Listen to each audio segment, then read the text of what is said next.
नमस्कार साथियों, स्वागत है आप सभी का चित्राक्ष एकेडमी एजुकेशनल वीडियोस में। आज के इस वीडियो एपिसोड में हम आपके लिए लाए हैं प्रेजेंट का परफेक्ट कंटिन्यूअस टेंस। इस टेंस में वाक्य के अंत में से रहा है, से रही है, से रहे हैं, से हुआ है, से हुई है, से हुए शब्दों का प्रयोग मिल जाता है। ऐसा कोई भी वाक्य जिसके अंत में से रहा है, से रही है या फिर से हुआ है, से हुई है शब्द लिखे हों, वो वाक्य प्रेजेंट के परफेक्ट कंटिन्यूअस का होता है, अर्थात चौथे नंबर का टेंस हुआ करता है। इस टेंस के लिए एक वचन के सब्जेक्ट के साथ आप हैज़ बीन का यूज़ करते हैं तथा बहुवचन के सब्जेक्ट के साथ आप हैव बीन का प्रयोग करते हैं। इस तरीके से इस टेंस में दो हेल्पिंग वर्ब होती है, हैज़ बीन और हैव बीन। हैज़ बीन एक वचन के लिए प्रयोग में आती है और हैव बीन आपके बहुवचन के लिए प्रयोग में आती है। अब बात करते हैं इसकी मेन वर्ब की। मेन वर्ब के लिए आपके पास में वर्ब की फर्स्ट फॉर्म के साथ आईएनजी का प्रयोग इस टेंस में किया जाता है। एक बात और विशेष इस टेंस में ध्यान देने की है, वो है ये जो आपका चौथा टेंस है, इसमें कंटिन्यूअस वाला व्यवस्था तो है, साथ ही साथ आपको ये भी देखना होगा कि इसमें आपको हर सेंटेंस में एक टाइमर भी मिलेगा। टाइमर से मतलब है एक ऐसा वर्ड होगा जो आपको समय का प्रतीक होगा, समय बताएगा कि कितनी बजे से, कितने महीने से, कितने साल से। तो हमारे यहाँ इंग्लिश में जो समय है वो दो प्रकार का होता है, एक निश्चित समय, एक अनिश्चित समय। यदि हम निश्चित समय की बात करें तो उसके लिए आप हमेशा सेंटेंस में ट्रांसलेशन करते समय सिंस का प्रयोग करें तथा अनिश्चित समय यदि आपको वाक्य में मिल रहा है तो आप इसकी ट्रांसलेशन करने के लिए फॉर का प्रयोग करें। अब निश्चित समय और फॉर का प्रयोग करने के लिए क्या व्यवस्था है वो आप सामने देखिए। आपकी स्क्रीन पर बताया गया है कि निश्चित समय क्या होता है और अनिश्चित समय क्या होता है। दिन, महीने, साल के नाम को या फिर घड़ी का समय, सुबह, शाम, दोपहर और रात, अगर इनमें से कोई समय आता है सेंटेंस में तो वो वाक्य आपका निश्चित समय से संबंधित है। वहाँ आप समय के लिए सिंस का प्रयोग करेंगे। साथ ही यदि हम अनिश्चित समय की बात करें तो यहाँ आपके पास में दिन, महीने, साल की संख्या दी हुई होती है या फिर घड़ी के घंटे दिए हुए होते हैं, कल, परसों या तरसों दिया हुआ होता है। उन सब चीज़ों के लिए आप यहाँ पर फॉर का प्रयोग करेंगे। तो इस प्रकार से सिंस और फॉर ये दो ऐसे टाइमर हैं जो डेफिनेट टाइम और इनडेफिनेट टाइम के लिए काम करते हैं। आपको देखना होगा आपके सेंटेंस में टाइम कैसा है, डेफिनेट है कि इनडेफिनेट है। तो फिक्स टाइम के लिए आप हमेशा सिंस का प्रयोग करें और अनिश्चित समय, इनडेफिनेट टाइम के लिए आप हमेशा ही फॉर का प्रयोग करें। ऊपर हमने हेल्पिंग वर्ब वाले कॉलम में एक चीज़ पढ़ी है कि यहाँ दो तरह की हेल्पिंग वर्ब होती है, सिंगुलर सब्जेक्ट के लिए और प्लूरल सब्जेक्ट के लिए। जहाँ आपको एक वचन और बहुवचन की हेल्पिंग वर्ब यूज़ करने की बात आती है तो हमारे पास में एक विकल्प आता है कि हम किस सब्जेक्ट को एक वचन का माने और किस सब्जेक्ट को बहुवचन का माने। साथियों, इसके लिए मैंने आपको लेफ्ट हैंड साइड में आपकी स्क्रीन पर देखिए लिखा है ही और शी, ये दोनों सब्जेक्ट हमेशा ही सिंगुलर फॉर्म में होते हैं, एक वचन की रूप में होते हैं। तो आप ही और शी के साथ हमेशा एक वचन की हेल्पिंग वर्ब का प्रयोग करें, अर्थात हैज़ बीन का प्रयोग करें। इसी प्रकार से हमारे पास तीन ऐसे सब्जेक्ट भी होते हैं जो हमेशा ही प्लूरल होते हैं, जैसे यू, दे, वी। ये तीनों सब्जेक्ट हमेशा ही प्लूरल होते हैं। इनके साथ हमेशा आपको हैव बीन का प्रयोग करना होता है। लेकिन एक सब्जेक्ट ऐसा भी है हमारे पास में जो सिंगुलर और प्लूरल दोनों का रोल प्ले करता है, दोनों की भूमिका निभाता है, अर्थात मैं बात कर रहा हूँ आई की। आई एक ऐसा सब्जेक्ट है जो प्रेजेंट में प्लूरल होता है तो पास्ट में सिंगुलर होता है। अर्थात आप हमेशा जब भी प्रेजेंट में आई का यूज़ करें तो उसके साथ आप बहुवचन की जो हेल्पिंग वर्ब है उसी का प्रयोग करें। और यदि आप सेंटेंस में आई का प्रयोग पास्ट टेंस के लिए कर रहे हैं तो आप वहाँ पर आई के साथ एक वचन की ही क्रिया का प्रयोग करें। इस प्रकार से ये आपका प्रेजेंट का परफेक्ट कंटिन्यूअस टेंस हो जाता है, जिसमें आपको सारे टेंस की पहचान, हेल्पिंग वर्ब, मेन वर्ब और सिंस फॉर वाला जो टाइमर है ये भी मैंने आपको क्लियर कर दिया है। अब इसकी कुछ सेंटेंस हम प्रैक्टिकली देख लेते हैं ताकि हमारे को उदाहरण का पता लग जाए कि कौन सा सेंटेंस किस प्रकार से चलेगा। सबसे पहले हम सिंपल सेंटेंस की बात करेंगे, क्योंकि हम पहले से ही जानते हैं कि वाक्य तीन प्रकार के होते हैं, सिंपल, इंटरोगेटिव और नेगेटिव। तो यहाँ पर हमारे पास में जो सिंपल सेंटेंस है उसका फॉर्मूला सामने लिखा है स्क्रीन पर। सबसे पहले आप सब्जेक्ट लगाइए, उसके बाद एक वचन और बहुवचन का सब्जेक्ट समझ करके आप हैज़ बीन या फिर हैव बीन का प्रयोग कीजिए। उसके साथ मेन वर्ब के फर्स्ट फॉर्म के साथ आईएनजी यूज़ करें। उसके बाद ऑब्जेक्ट, प्लेस और सिंस फॉर का यूज़ करते हुए टाइम लगा दीजिए। ये रूल हम पहले वाले वीडियोस में भी पढ़ चुके हैं, आप उन्हें भी चेक कर सकते हैं और ये रूल लगभग सभी टेंसों में सेम रहने वाला है। हम कुछ सिंपल से वाक्य देखते हैं। हम लोग सुबह से टहल रहे हैं। यहाँ वाक्य की अंग्रेजी बनती है वी, जो कि एक सब्जेक्ट है बहुवचन का, प्लूरल का, इसलिए हमने हैव बीन यहाँ पर यूज़ किया है।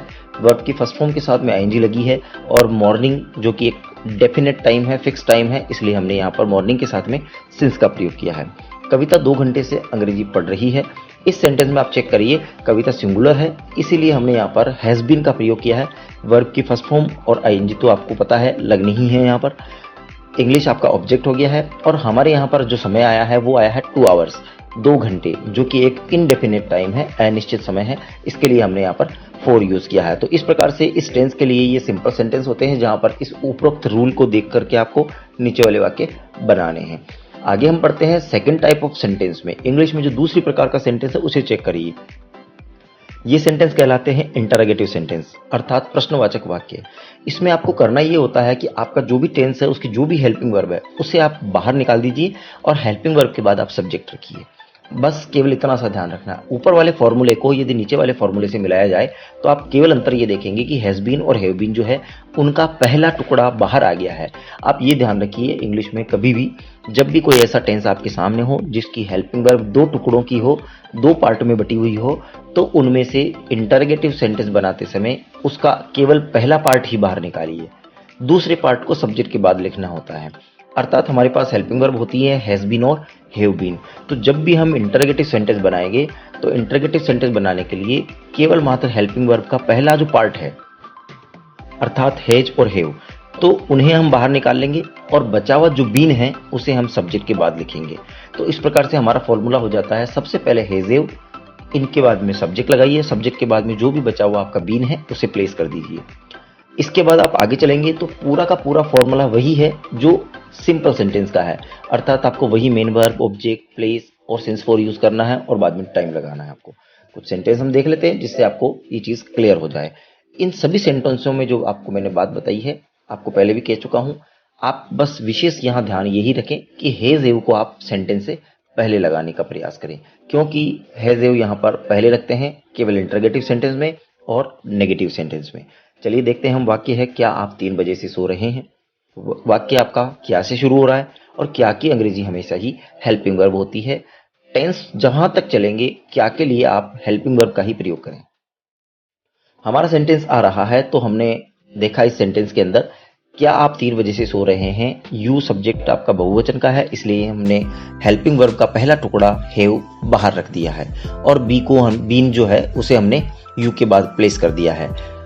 इसके बाद मेन वर्ब के फर्स्ट फॉर्म, साथ में आईएनजी, सिंस फॉर और टाइमर आपको जो दिया हुआ रहेगा सेंटेंस में आपको उसका यूज करना है। क्या कविता 2 घंटे से पत्र लिख रही है। इस वाक्य में कविता सिंगुलर है, इसलिए हमने हैज को बाहर निकाला है, बीन को अंदर रखा है। राइटिंग लेटर फॉर 2 आवर्स, क्योंकि समय हमारे पास अनिश्चित है इसलिए हमने यहाँ पर इस चीज को 2 आवर्स के लिए हमने 4 का यूज किया है। इसी प्रकार से थर्ड जो रूल है, उस थर्ड रूल में क्या होता है, आपको वाक्य को नेगेटिव बनाना होता है, अर्थात नकारात्मक वाक्य आपको बनाना होता है। अब नेगेटिव वाक्य को बनाने के लिए कोई ज्यादा नया रूल पढ़ने की आवश्यकता नहीं है, कोई नया रूल बताने की आवश्यकता नहीं है। जो आपका फर्स्ट वाला रूल है, सिंपल सेंटेंस का रूल, बस वही रूल आपका नेगेटिव वाक्य के लिए भी रहेगा। फर्क सिर्फ इतना है कि जैसे मैंने आपको इंटरोगेटिव सेंटेंस में बताया था कि आपने हैज हैव का जो टुकड़ा है उसको बाहर निकाल लेना था, तो नेगेटिव सेंटेंस में आपको करना ये है कि नेगेटिव सेंटेंस में जो भी आपकी हेल्पिंग वर्ब है उसके पहले टुकड़े के तुरंत बाद आपको नोट लगा देना है, अर्थात हैज और हैव के तुरंत बाद ही आपको नोट लगाना है और नोट के बाद आपको बचा हुआ बीन लगाना है। कहने का मतलब ये हो गया कि हेल्पिंग वर्ब के जो 2 टुकड़े आपके पास रहेंगे उन दोनों टुकड़ों के बिल्कुल सेंटर में, बिल्कुल बीच में आपको नोट यूज करना है और नोट के तुरंत बाद आपको बीन का प्रयोग करना है। इसके बाद आपका पुराना रूल वापस चालू हो जाएगा उसी तरीके से जैसे कि बाकी के सेंटेंस में आपने बनाया है।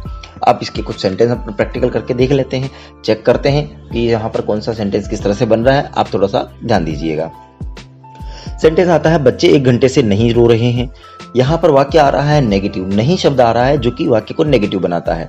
तो सब्जेक्ट हमारे पास में आ गया है वी और वी सब्जेक्ट प्लूरल होने के लिए हमने हैव यहाँ यूज किया है और हैव बीम, इन दोनों वर्ड के बीच में, इन दोनों शब्दों के बीच में हमने यहाँ पर नोट प्लेस कर दिया है, नोट लगा लिया है। तो आपको यही करना है कि हेल्पिंग वर्ब के जो दो टुकड़े हैं उन दोनों टुकड़ों के बीच में आपको नोट लगा लेना है। आपके पास आगे बढ़ते हैं तो वी हैव नॉट और आगे वर्ब के फर्स्ट फॉर्म के साथ में आईएनजी आपके मिल जाती है। सेकंड सेंटेंस में आते हैं, मेरा भाई 2 दिन से अजमेर नहीं जा रहा है। तो इस सेंटेंस में आप चेक कीजिएगा कि my brother has not been going to Ajmer. यहां पर भी वही हैज और नॉट और बीन दोनों टुकड़े सेम टू सेम चल रहे हैं, यानी हैज और बीन दोनों के बीच में आपको नॉट प्लेस करता है। तो इस प्रकार से इस टेंस में तीनों तरह के सेंटेंस आपके सिंपल, इंटरोगेटिव और नेगेटिव सेंटेंस बन जाते हैं। और इनको बनाने के लिए 3 सेम से रूल हैं। सिंपल वाक्य के अंदर हेल्पिंग वर्ब सेकंड नंबर पे लगाई जाती है। इंटरोगेटिव सेंटेंस में हेल्पिंग वर्ब का फर्स्ट टुकड़ा बाहर रखा जाता है और सब्जेक्ट के बाद में बचा हुआ बीन लगा दिया जाता है। इसी प्रकार से नेगेटिव सेंटेंस आपका जो है उसके अंदर सब्जेक्ट के बाद में हेल्पिंग वर्ब हमेशा की तरह लगाई जाती है, लेकिन हेल्पिंग वर्ब का जो दोनों टुकड़े हैं उन दोनों टुकड़ों के बीच में आपको नोट का प्रयोग करना होता है। बस यही इस टेंस की विशेषताएं हैं। That's all. आशा करता हूं कि आपको ये वीडियो पसंद आया होगा।